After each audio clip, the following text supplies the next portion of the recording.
Да, всем привет. Недавно я играл в Hellblade и по мере прохождения задумался. А вдруг кому-то интересно будет узнать все истории в правильном порядке, которые рассказывает Друт в игре. И вот, когда уже почти все рунические камни в игре были найдены, как назло, последний камень отказывался работать. Именно поэтому я расскажу его сам. Конечно, не так, как в игре, но все же как-то. В общем, приятного просмотра. Точнее, чтения.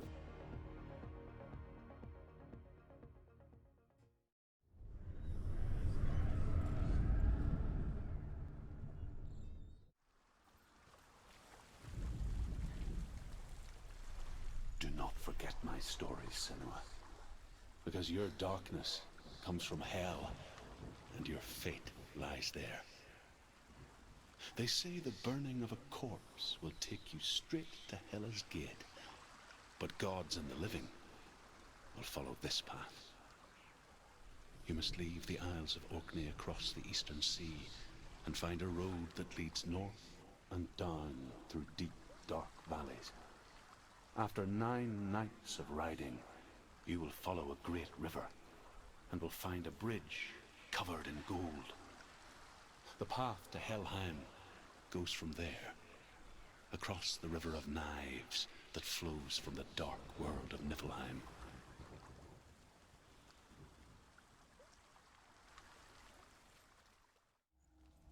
You have to take a closer look to see. Why isn't she focusing? She needs to focus now. She needs to use her eyes. The Northmen speak of 9 worlds. The world of men they call Midgard. Sky gods dwell in Asgard. The gods of earth, harvest, wind, and sea dwell in Vanaheim. The good elves dwell in Alfheim. The evil ones dwell in Svartalfheim. The mountain giants dwell in Jotunheim. The fire giants dwell in Muspelheim.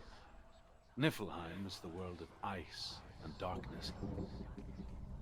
Only the dead dwell in Helheim, and that is where you must travel.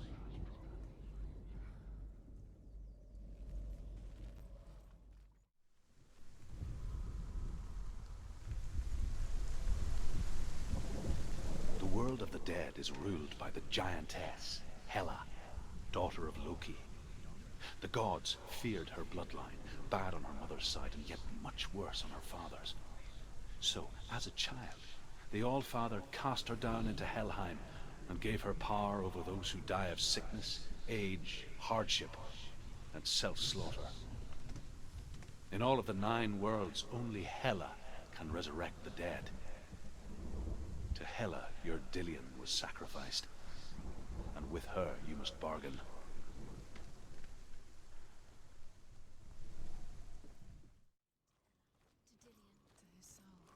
It won't open. The Northmen say that in the beginning there was nothing but darkness. Bitter cold to the north, fiery hot to the south. They say the cold formed ice, which melted from the sparks from the south. The power of the darkness gave life to the dripping ice, and the first giant was born, and was named Ymir.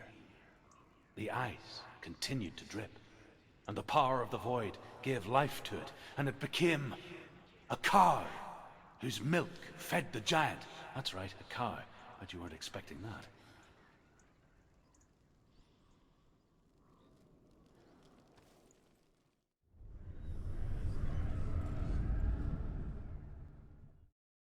You just have to find it. He's waiting for you. The Northmen tell this story.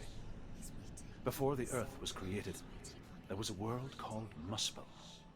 Because it was in the south, it was bright and hot, flaming, burning. Sparks that flew out from Muspel became the stars. Other sparks melted ice in the frozen world of Niflheim, creating the body of the first giant, Ymir. Muspel is one of the 9 worlds, and is now the land of the fire giants. And people from elsewhere cannot endure a journey there.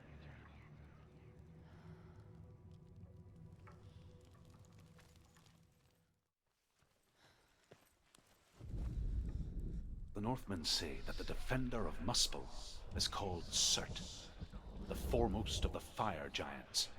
His name means the Black One, because he is like something burnt, The Northmen believe that he sits at the border of Muspel with his flaming sword. And at the end of the world he will leave his post. He will travel to Asgard and Midgard, waging war against all the gods. He will be victorious, and then burn the whole world with fire.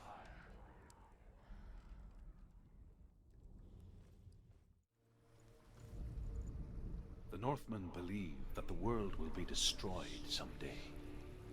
They call it Ragnarok, the destiny of the gods.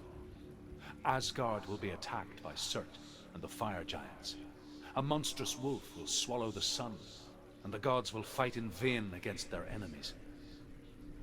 There is nothing they can do to prevent it, but Odin ever seeks knowledge and magic, hoping to find a way to postpone that dark day.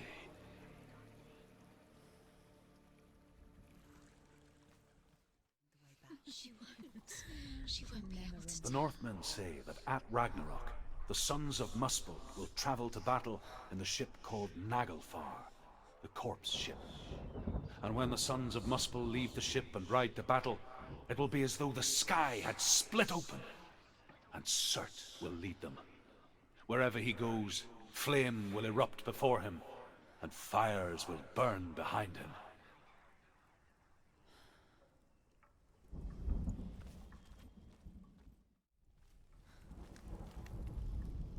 The Northmen say that what we see as a rainbow is the bridge that goes from the world of men to the world of the gods. For now, they say the frost giants and the mountain giants cannot cross it. But they say that when Ragnarok comes, not a thing in this world will be safe. The rainbow bridge will break under the onslaught of the fire giants riding on flaming steeds.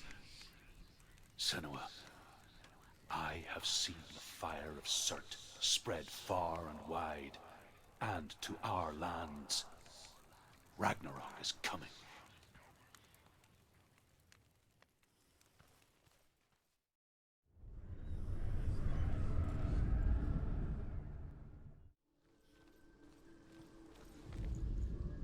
Ymir was a frost giant, a being of darkness, and all his sons and grandsons were dark after him. Of his daughters and granddaughters, some were monstrous, but others fair. But there was another who came from the ice. Buri.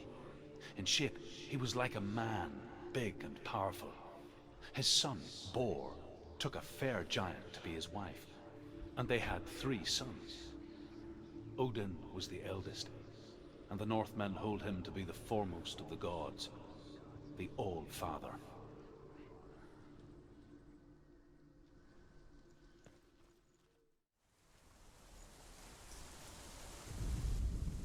The Northmen say that Odin and his brothers killed Ymir, and that the world of men was formed from his corpse. They made his bones into stone, and his flesh into earth, and his blood into the salt sea. They set his skull to be the bowl of the sky, with his brains for clouds. Odin and his brothers caught the sparks flying from Muspel and made them into stars. And to protect the new world from the giants, they used Ymir's great curving eyebrows as walls.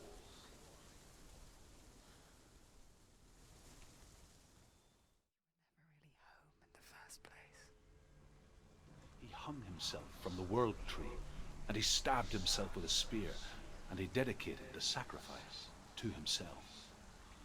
For 9 nights he hung on the tree without food or drink, and at last he saw the runes below him. He gave a cry and gathered them in his mind and learnt them. Then he fell from the tree.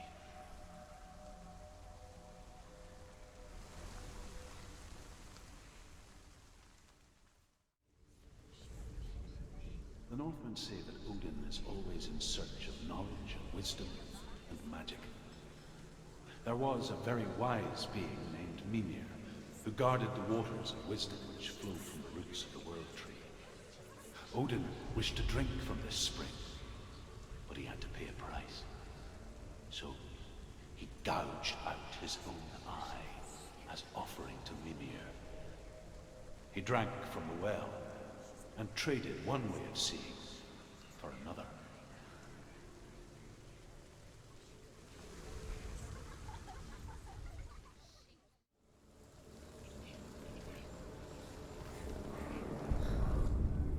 The Northmen say that Odin has two ravens. Their names are Thought and Memory, and each day he sends them out to fly all across the world. Upon their return, they perch on his shoulders and tell him everything they have seen and heard. In this way, he learns of things far and wide, and for this reason, he is called the Raven God. Senua, like Odin, you must seek wisdom through thought and memory if you are to succeed in your quest.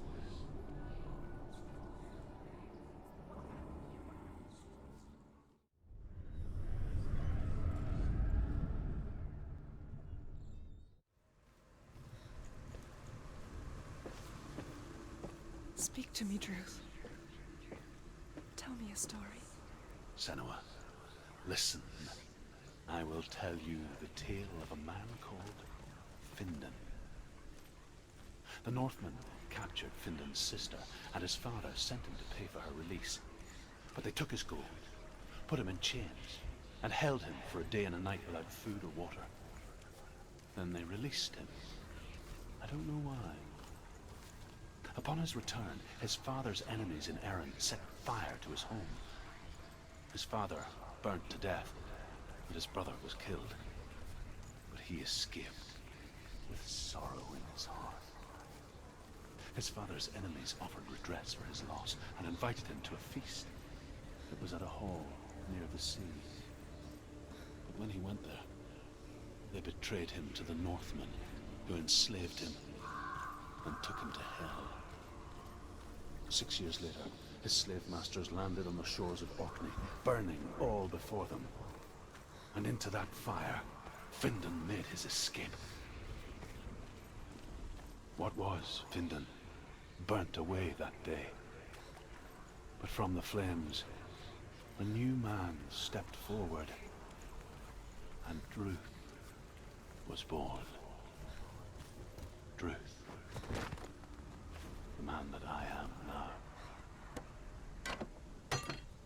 And though Findan never set eyes on his dear sister again, I, Druth, have found you, Senua.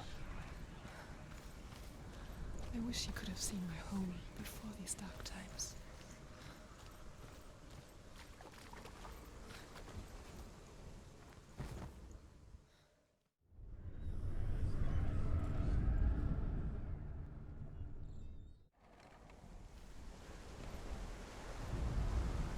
However you come to the gold-covered bridge that leads to Hell, you may find it guarded by a giantess. She will ask your name. She will ask your lineage. She will ask your business. The Northmen tell of the warrior woman Brynhild, who leapt into fire and rode to Hell to join her slain love Sigurd, and is challenged by the giantess.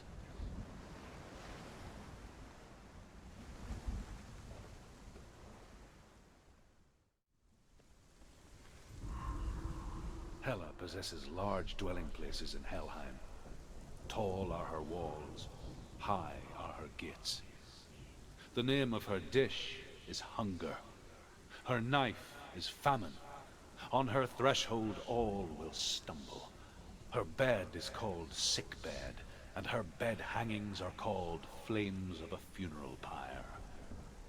They say she is easy to recognize, half black and half the color of flesh, and her face menacing and grim.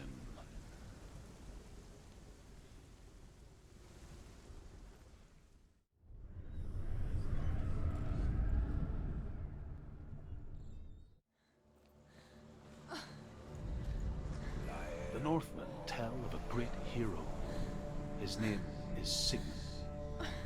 His father's hall was built around a great tree, and one day, Odin comes and thrusts a sword into the tree, a gift to whomever can release it. Many try, but the sword only comes out at Sigmund's touch. His brother-in-law, King Siggy, wants it, But Sigmund refuses him, so King Siggeir plots revenge. He invites Sigmund and his brothers to a feast, but when they arrive, they are met with an army, not a warm welcome. King Siggeir captures Sigmund and his brothers, steals his coveted sword, and readies them for execution.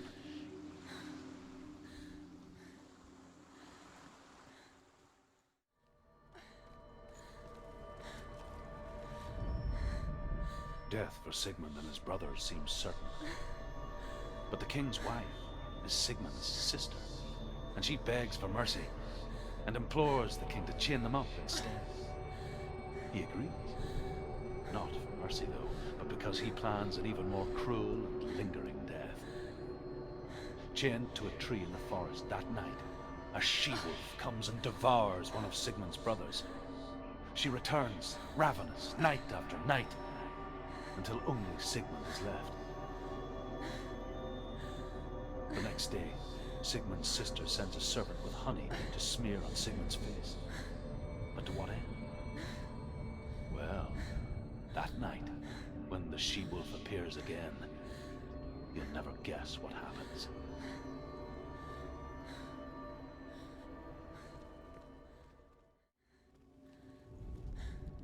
As the she-wolf licks the sweet honey from Sigmund's face, he bites the wolf's tongue. The she-wolf pulls away, but Sigmund holds on. The chains break, and he is free. After his escape, Sigmund lives like us, hidden in the forest.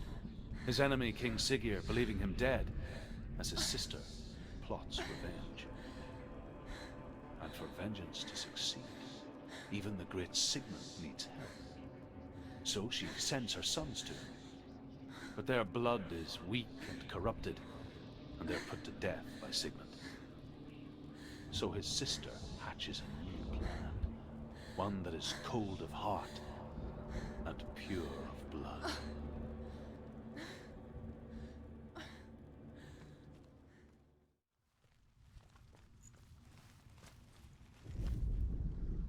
Sigmund's sister trades shapes with the sorceress, and in disguise, she lies with her own brother. She gives birth to a son named Sinfjotli. After a time, she sends him to the forest to Sigmund. He tests the boy and finds him strong and fearless, and so they go to take their vengeance on King Siggeir. But luck is not on their side. They're captured, and Siggeir has them buried alive.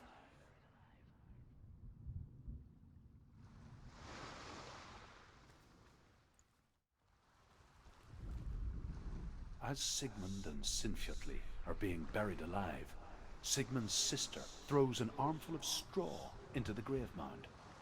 Hidden in the straw is Sigmund's sword, the gift of Odin. They cut their way out of the grave mound and set fire to Siggeir's hall. The king burns to death. Sigmund calls to his sister to come out so that she may live and be honored. She does come out, but only to tell him the truth. That she had slept with him, her brother, to beget a strong avenger. I am not fit to live, she says, and walks back into the fire. Strike vengeance from your heart, Senua, as there is always a heavy price to pay.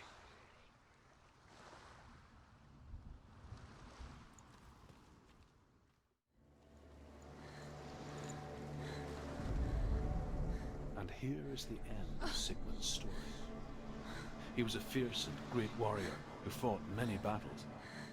But one day, an old man came onto the battlefield.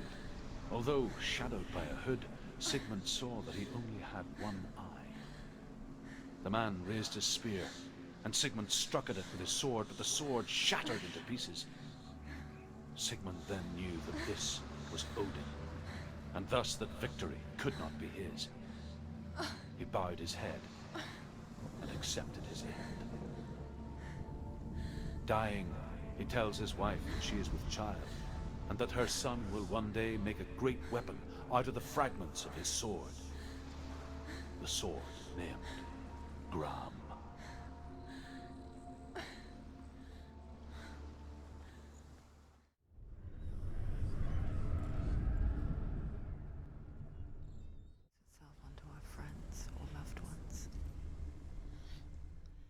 Then comes the reckoning. Tell about a young woman warrior. Her name is Hervor, the daughter of a berserker born after he was killed. She's a wild, willful child who teaches herself to fight with weapons. When she learns where her father is buried, her only desire is to reclaim the treasure buried with him, but above all, the sword, Tyrving.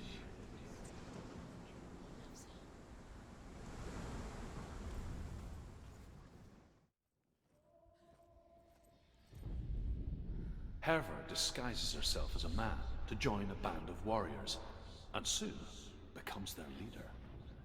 When they come to the island where her father is buried, her men do not want to go ashore. They say that evil haunts the island, and that it is a worse place by day than other places are by night. Fearless, she lands alone. There are many grave mounds, and all of them have ghostly flames burning over them. She comes to the grave mound of her father after passing through these ghostly fires as though they were mist.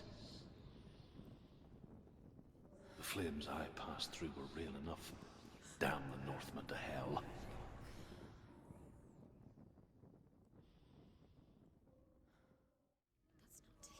That's not Dillian. That doesn't sound like Dillian. It sounds like something more dangerous. Something is here. Within the burial mound, Hervor calls on her father to wake from death and bring her his sword.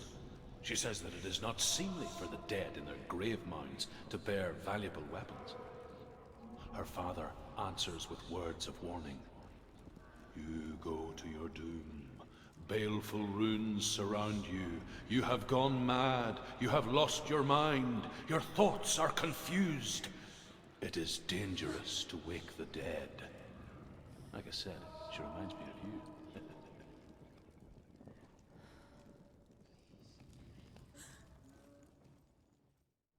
Dillian's calling to you.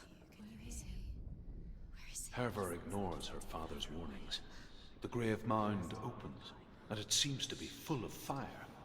Again, Hervor demands her inheritance, but her father warns her that the sword is cursed and would be the bane of her family. But he relents and brings her the sword. She leaves the island with it, but the curse holds true, and death would follow in the years to come. And so, Senua, the misdeeds of a father have cursed his daughter.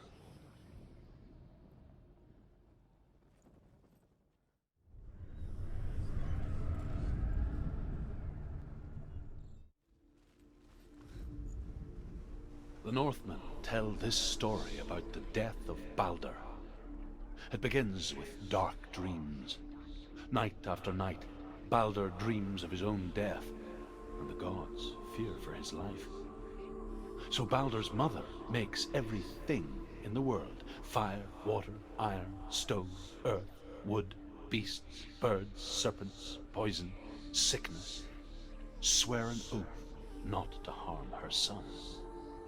One by one, they each make their vow. Neither weapons nor wood will injure him, Baldur's mother boasts. Only Loki, father of Hela, the mistress of death, is not amused.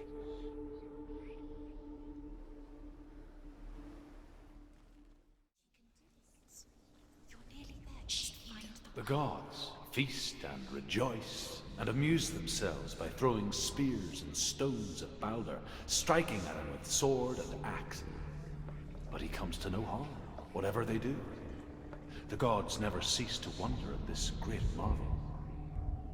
But Loki shapes himself into a woman and asks Baldur's mother, "Is it really true that all things promise to keep him safe?" "I did not ask the mistletoe," Baldur's mother confesses. "I thought it was too young." Oh dear.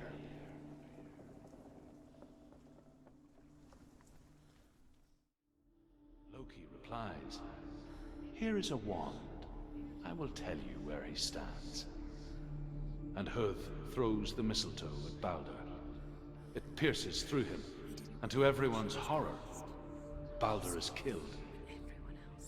And for this, Huth is slain.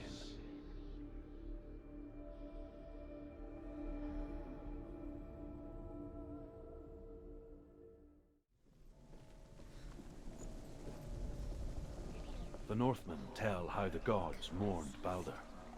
His body was to be burnt on his ship, but they could not manage to push it into the sea, and sent for a giantess to do it. She comes riding a wolf and has vipers for her reins. She pushes Balder's ship into the sea with such force that the ground shakes and the rollers burst into flames. When Balder's wife sees his body carried onto the ship, her heart bursts with grief, and she dies. She's put next to her husband, and the pyre is lit, sending the dead to hell. But even so, the gods cannot accept his death.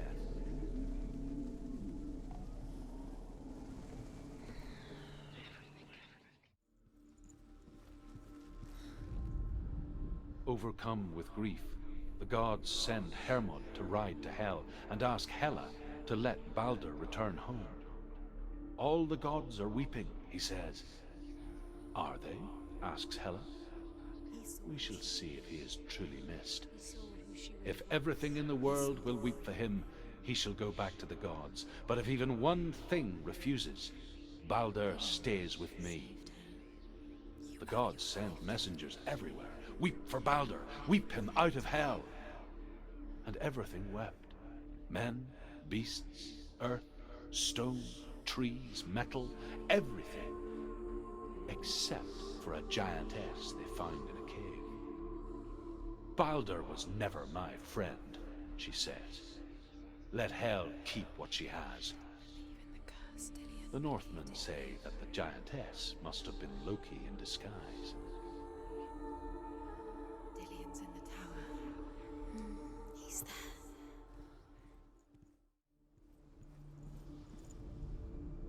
The Northmen tell how the gods punished Loki for Balder's death.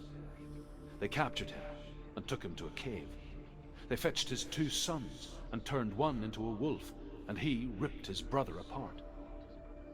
The gods used Loki's own son's entrails to tie him down, and turned these bonds to iron, and dangled a poisonous serpent over his face, so that its venom would drip onto him.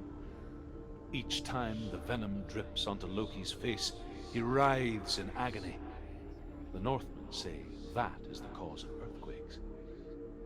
A reminder, perhaps, that if even gods must accept death, then so must we.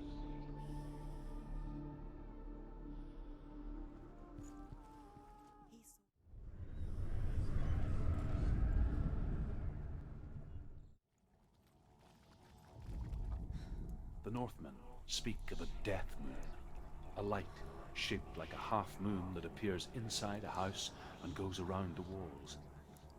I once saw the death moon appear at a farm, and first the shepherd died, then a guest died, and then the farm hands, and then the farmer and 6 of his men drowned at sea.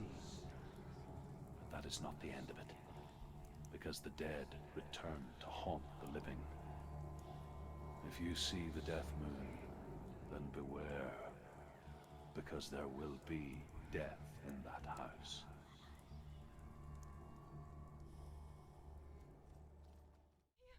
I'm right here! Are you in there? You have to find Come him. out if you are. Focus. The runes. Focus the runes. There was a Northman called Grettir, big, red-haired, immensely strong, but he was afraid of the dark. It happened one night that an undead creature came to his house to drag him outside into darkness and kill him. He resisted with every ounce of his strength. He clung to the doorframe, but it gave way, and they spilled out of the house, and the monster fell back, and the moon shone down on its ghastly face. Grettir, terrified, cuts off its head, but is cursed forever. From that moment on, wherever he was, he would see those hideous eyes staring back at him. Sometimes we allow our own fear to haunt us to our grave.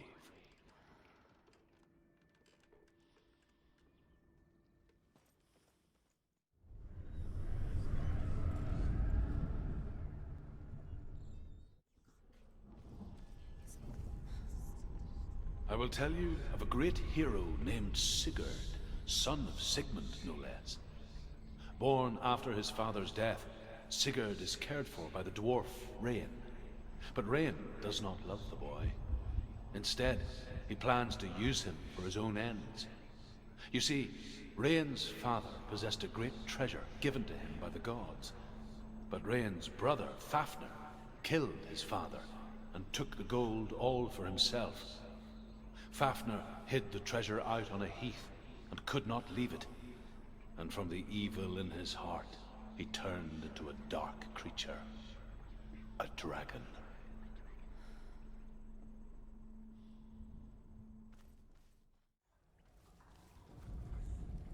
Rain the dwarf's sole desire is to possess this dragon's accursed treasure, and he uses Sigurd to reclaim it. He tells Sigurd the story of Fafnir's gold, and the good-hearted hero promises to slay the dragon if Rain would forge a strong sword for him. Sigurd remembers that his father once possessed a sword given to him by Odin. Odin broke the sword to bring about Sigmund's death, but Sigurd's mother still has the pieces, and so Rain reforges the famous sword. Sigurd uses the sword first to avenge his father, and then he and Rain go in search of Fafnir.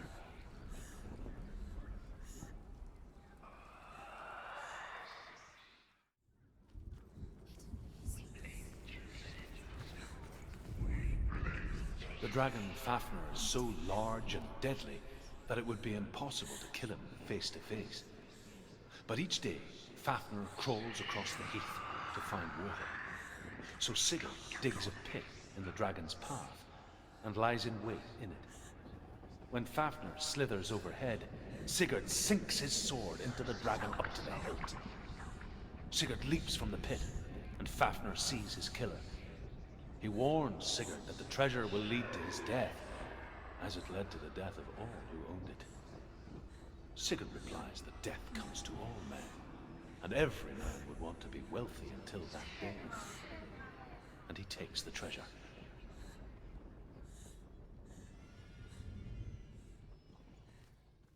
You can search and search, but she will never find it. She's let the darkness in. It's the end.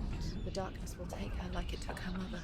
Although Sigurd kills the dragon, Rain wants to keep Fafnir's gold all for himself.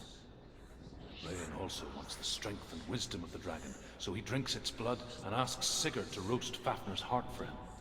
Sigurd does so, but when he touches the roasted heart to see if it is done, he burns his finger.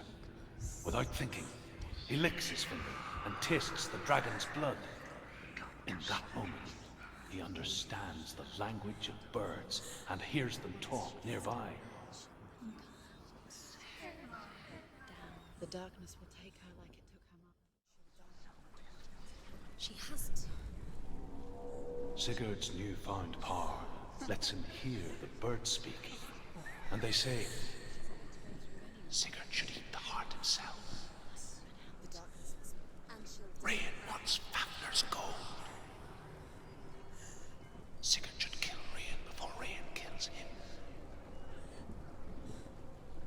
Sigurd should find Brynhild the Valkyrie, who sleeps an enchanted sleep. Sigurd heeds the bird's advice. He kills Rain, eats Fafnir's roasted heart, and takes Fafnir's treasure. And he embarks on a new quest, to ride to Hinderfell and find Brynhild the Valkyrie.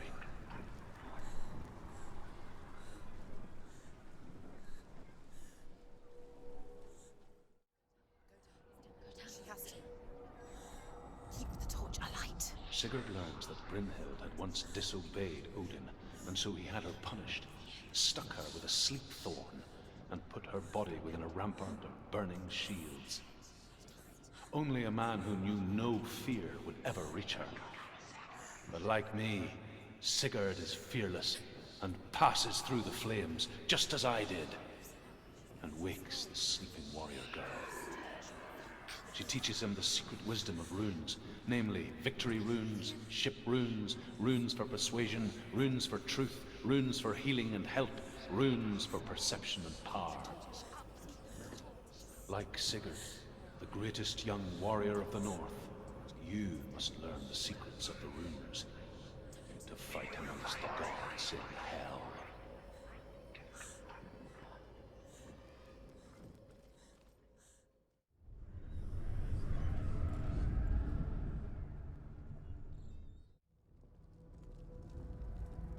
The Northmen say the world will come to an end. They call this Ragnarok, the destiny of the gods. First, there will be a terrible winter, 3 years long. Then, mankind will turn on itself.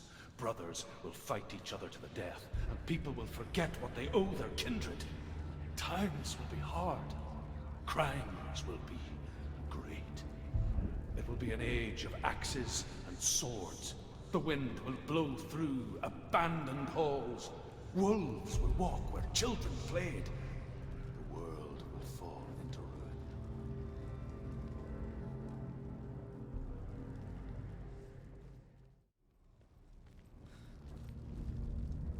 The Northmen say the gods will fight their last battle at Ragnarok.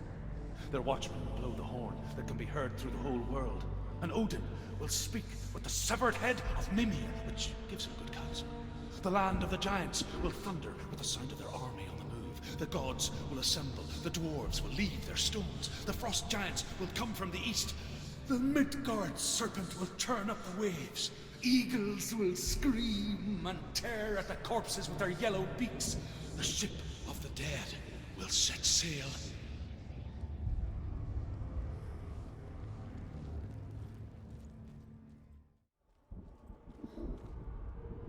The Northmen say that at Ragnarok, the gods will face a ship full of their foes, which Loki has steered to Asgard.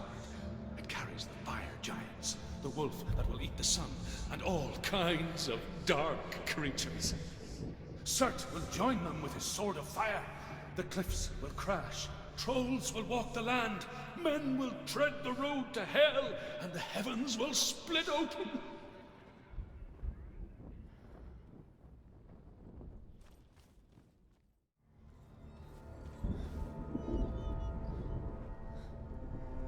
Северяне говорят, что каждый бог будет биться в Рагнарёк. Один сразится с чудовищным волком и будет убит. Но его сын отомстит за него и вонзит свой клинок в сердце волка. Фрейр сойдется с Суртом, но он отказался от меча во имя любви, потому будет беззащитен. Тор схватится с мировым змеем, но победителя не будет. Солнце почернеет, земля погрузится в море. Звезды упадут, огонь и вода встретятся, пар и дым затянут все вокруг, а пламя поднимется до небес. И небо, и земля, весь мир сгорит, все боги погибнут, и воительницы из Вальгаллы тоже, и простые люди. Сена, приготовься, ибо Рагнарёк близок.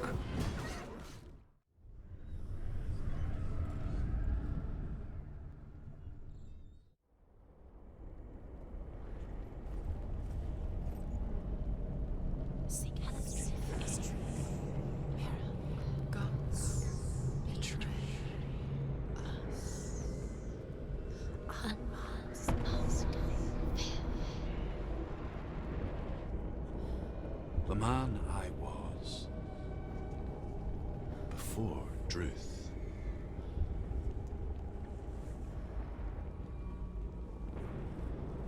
was a true coward, Senua. I was well traveled. I spoke both their tongue and ours. So they took me as a slave. I thought I could help to broker peace. Or at least stay their hands from slaughter. But under torture, I did no such thing. I led them to the treasures and slaves they sought. But I wasn't the only one. Another came to the Northmen willingly, offering a bargain, a man in black from your lands.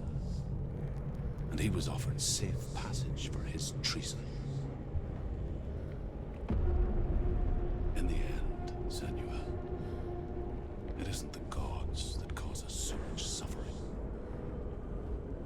but those closest to us.